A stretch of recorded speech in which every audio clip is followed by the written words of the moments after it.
कि संविधान का खोखा बचा हुआ है और भीतर से कलेजा निकाल लिया है। ये देश के ऊपर कलंक नहीं है कि 90 करोड़ लोगों को 5 किलो मुफ्त में राशन देना। विद्रोह होगा देश में अपने अधिकारों के लिए। कितने दिन दबाएंगे, कितने दिन जो है ना मंदिर मस्जिद के नाम से बहकाएंगे। आखिर तो भूखा आदमी जो है ना वो अपना हक मांगेगा। संविधान में वर्गों को प्रतिनिधित्व दिया है। आज वर्ग की बात कोई नहीं करता, सारे पार्टियों की गुलाम है, जिससे काशीराम ने चमचा कहा है। भारत के संविधान को खंडित कर दिया गया है। लोग इस बात को समझे नहीं है। तो देखिए, रामेश्वर सेवार्थी जी हैं जो राजस्थान से चलकर दिल्ली पहुंच चुके हैं। आप दिल्ली किस लिए आए हैं? मैं ऐसा महसूस कर रहा हूं कि आजादी के 75 साल बाद में भी संविधान की पालना होने के बजाय संविधान का विध्वंस किया है। और इसलिए मैं 94 साल का हो गया। आज़ादी के टाइम मैं 17 साल का था, पहरेदारी की है। मेरा राजस्थान बैकवर्ड स्टेट था, वो वैसे देश के साथ आज़ाद घोषित हो गया, लेकिन मूल रूप से खातेदारी अधिकार हमको 56 में मिला है। इसलिए राजस्थान बैकवर्ड स्टेट है सामाजिक और राजनीतिक तौर पे। मोदी जी देश को लेकर कह रहे हैं कि आप संविधान खत्म हो गया। मोदी जी चरण चुम्बन कर रहे हैं, माथे से लगा रहे हैं। ऐसा है कि संविधान का खोखा बचा हुआ है और भीतर से कलेजा निकाल लिया है। ये हम लोगों को पता नहीं है। संविधान में समानता का अधिकार था, सामाजिक न्याय का, भाईचारे का था। कितना भाईचारा बढ़ाया, कितनी सामाजिक न्याय की, कितना आर्थिक असमानता बढ़ाई। ये देश के ऊपर कलंक नहीं है कि 90 करोड़ लोगों को 5 किलो मुफ्त में राशन देना। वो भाईचारा और समानता ही न है। ये भाईचारा नहीं है, ये भिखारी बनाने का एक रास्ता है। स्वावलंबी बनाते, अपने पैरों पे जनता को खड़ा करते तो राष्ट्र का निर्माण होता। ये राष्ट्र का निर्माण नहीं है, ये राष्ट्र का विनाश है। विश्व में डंका बज रहा है। मेरी बात सुनिए, ये यहाँ का प्रोपेगेंडा जो मीडिया है वो प्रचार करता है। आज विश्व में आर्थिक जो माप है वो तो गोल्ड से है और या डॉलर से है। तो डॉलर, अंग्रेज जब भारत आए तब हमारे रुपये की कीमत बराबर थी। आज कहाँ है? अर्थशास्त्री देश में बचे ही अर्थशास्त्र डॉक्टर अंबेडकर और चौधरी चरण सिंह था, और बाकी तो सारे के सारे डिग्रियां लिए बैठे हैं। अर्थशास्त्री कहाँ है? और वो आंकड़े दे रहे हैं। अगर अर्थशास्त्री सही माने में होते तो नोबेल पुरस्कार आज तक 975 बटे हैं, उसमें भारत का हिस्सा कितना आना चाहिए? अरे केवल 4-5 आदमी निकले हैं। ये हमारा ज्ञान का स्तर है। विश्व में इससे बड़ा कलंक हो सकता है? अंग्रेज इस देश से ज्ञान लूट कर लेकर चले गए, इस देश को मंत्र तंत्र देकर गए हैं। मैं क्या कह रहा हूँ, अंग्रेज तो सब कुछ शिक्षा दे गए, भाईचारा दे गए, इक्वलिटी दे गए, और हमने उसको फिर भी खंडित करने का। अंग्रेज आए उस दिन भारत का था, 607 देश थे। अंग्रेजों ने ही तो भारत को भारत किया है, उसके भी हम 2 टुकड़े कर दिए और अंग्रेजों को गाली निकालते हैं। हम विध्वंस देश का कर रहे हैं। मंदिर मस्जिद से निर्माण होता है क्या? राष्ट्र का निर्माण होता है विज्ञान से। आप 94 साल के हैं, सठिया गए हैं। पाकिस्तान थर थर कांप रहा है। मैं क्या कह रहा हूँ, पाकिस्तान नहीं कांप रहा है, पाकिस्तान के नाम से देश खोखला हो गया। इनको और तो कोई आधार नहीं है। पाकिस्तान क्या है हमारे सामने? जो पाकिस्तान का भूत खड़ा कर दिया, और तो फिर हम हिजड़ेंगे सारे के सारे।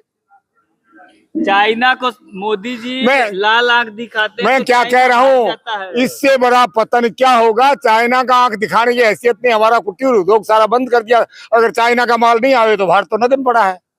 मेड इन इंडिया चल रहा है सर। आप मैं क्या कह रहा हूँ, आप मार्केट को देखिए। अगर चाइना का माल नहीं हो तो सारे हम नंगे फिरे और बिना साधन के फिरे। और ये है हमारी उपलब्धि। सब लोग खादी वस्त्र पहन रहे गांधी जी के। अरे खादी तो है ही नहीं, नकली खादी रह गई है, मिलों बन के आती है खादी, कुटीर उद्योग तो सारे खत्म कर दिए। भारत का सबसे बड़ा अगर कोई उद्योग है, कृषि उद्योग है, जिसको उद्योग का दर्जा नहीं दिया है, और फर्जी उद्योग धंधों का जो है ना रजिस्ट्रेशन करके ना उनको जो है ना पैसा लुटा रहे हैं बैंक का। मोदी और जी किसान की जो है ना बात नहीं है अरे आपका। और किसान सड़क पे पड़ा है, उसका कोई सुनने वाला नहीं है। सबसे बड़ा अगर कोई विश्व में उद्योग है तो कृषि का उद्योग है, और उसको आज तक उद्योग नहीं माना है, इसलिए किसान आत्महत्या कर रहे हैं। मोदी जी को आप प्रधानमंत्री के रूप में देख रहे हैं। मैं क्या कह रहा हूँ, वो तो देश की, मैं क्या कह रहा हूँ, देश की जनता ने चुन दिया, इसलिए मोदी हो, वेलकम। लेकिन मोदी का वो कर्म तो उजागर करेंगे ना जो कर रहा है। उनसे अच्छा इस देश में आज तक कोई मैंने क्या प्रधानमंत्री हुआ ही कहा, नहीं। अच्छा का तो नमूना आपके सामने बता दिया।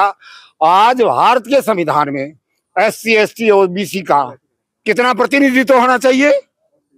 22% पूरा हुआ है, और 78% जो अपने आप को स्वर्ण कहलाते हैं, जनरल कहलाते हैं, वो कब्जा किए बैठे हैं, और 96% जनता सड़कों पे पड़ी है।